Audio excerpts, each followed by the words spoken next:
دنیا کے ہر میدان میں ہار جیت ہوتی ہے، لیکن اچھے اخلاق میں کبھی ہار اور تکبر میں کبھی جیت نہیں ہوتی۔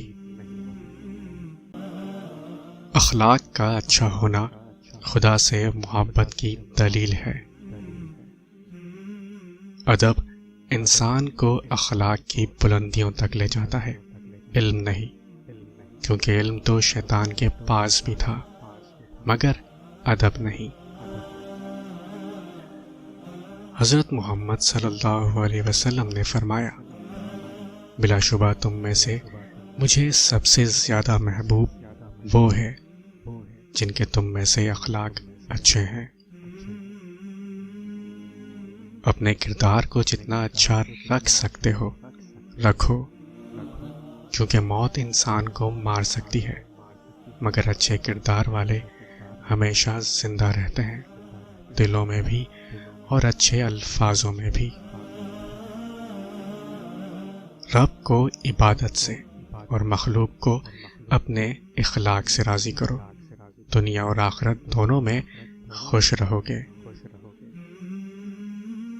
اختلافات پر صبر کرنا اور دوسروں کو برداشت کرنا ہی اخلاق ہے۔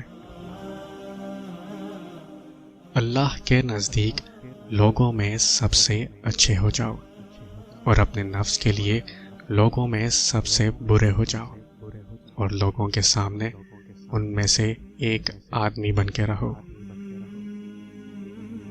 خوبصورتی کی کمی کو اخلاق پورا کر سکتا ہے، مگر اخلاق کی کمی کو خوبصورتی پورا نہیں کر سکتی۔ اخلاق اور رویوں کی بدصورتی کا احساس ہمیں اس وقت تک نہیں ہوتا جب تک وہ ہمارے ساتھ نہ برتے جائیں۔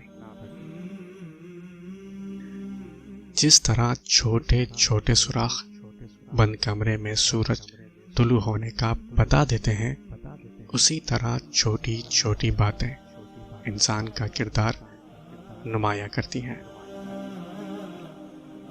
ہمیشہ اخلاق سے بات کرو، کیونکہ انسان پر سب سے زیادہ مصیبتیں اس کی زبان کی وجہ سے آتی ہیں۔